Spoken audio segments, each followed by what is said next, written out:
Hey there, just wanted to go over my weight, show you my weight and where I'm at, and then also talk about inflammation. When you're lifting weights and running, you get sore Achilles from running, and you get a lot of muscle aches, especially when you're a meat eater. I used to have tendonitis in my elbows all the time. I mean, constant. I'd have a hard time lifting, doing curls, just standard arm exercises. And just wanted to go over it and make a video on inflammation and the vegan benefits for it. So this is vegan health benefits number 2 coming at you.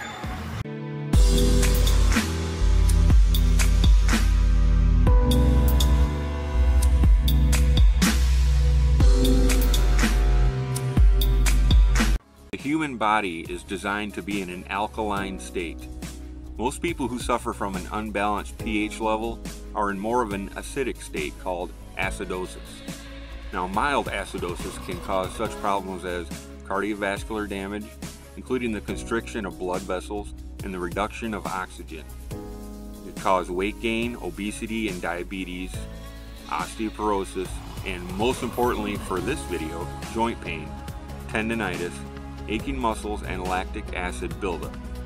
Now, the reason acidosis is more common in our society is mostly due to the typical American diet, which is too far high in acid-producing animal products like meat, eggs, and dairy, and far too low in alkaline-producing foods like fresh vegetables.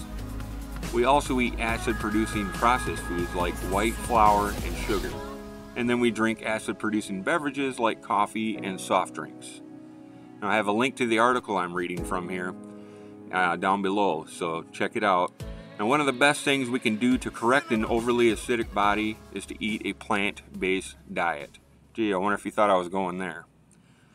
Now, if you don't believe me, just listen to a current defensive lineman for the Chicago Bears, David Carter, about the leading symptom of inflammation, tendonitis. Standard American diet, I didn't think about the standard American diet, or what I called it, the dead food diet, as sending me into an early grave.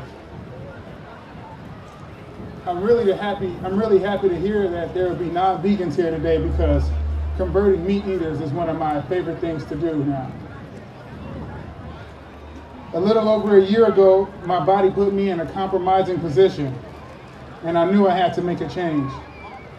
No longer wanting to deal with past injuries and chronic pain the traditional way with prescription drugs and painkillers, and let's not forget about the associated side effects. I decided to change myself from the inside out. I initially went vegan for the sole purpose of improving my health. I had no plans of adding animal activism to my resume. But once I began seeing the results I needed in the gym and on the field, the activist in me was born. To try and get from 285 pounds up to 300. However, he was in pain, particularly in his shoulders, with 3 fingers on his hand becoming numb and also battling tendonitis. He thought it was just part of being a professional football player, and specifically a defensive NFL lineman. Carter's life then changed when he saw a documentary on veganism, showing that dairy contributes to some forms of tendonitis. Carter's tendonitis had become so bad that he struggled to get out of the bath. He realised he was making everything worse by feeding the tendonitis and muscle fatigue. The next day he went vegan and hasn't looked back since. I'm right there with David Carter. I used to have chronic pain in my elbows from lifting and in my Achilles tendon after every run. But now I'm literally inflammation and pain-free. No kidding, guys. I used to eat major amounts of cheese and had multiple whey protein shakes every day with milk. This made my body go into complete inflammation. I am 100% sure that what I was eating was causing my tendonitis, because after 3 months of eating a vegan diet, all of my inflammation was completely gone. So now that you've been enlightened with knowledge, let's go check the dreaded weight scale at my gym. Alright, let's do the weight. Let's see what this fat ass vegan weighs. Pretty much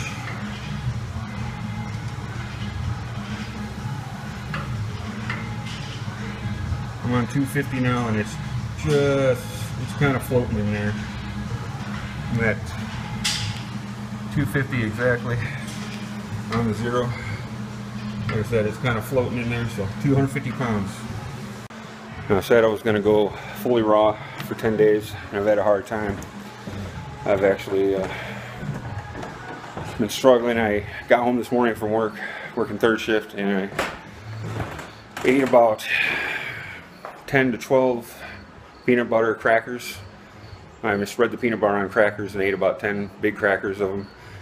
And then I had a bowl of like a lo mein noodle, like a big bowl of it. I binged before I went to sleep. So yeah, it's been tough, but I'm getting back on track, staying with the working out, and still running. So I'll just keep you posted on everything, but it is a struggle to try to go raw, I'll tell you that. But I think I can do it. I just got to get, mainly in the morning when I get off of work, I got to just go to bed and not binge. And try to feel full. I'll eat a few bananas if I have to. But all right, so I'll see you on the next one, guys.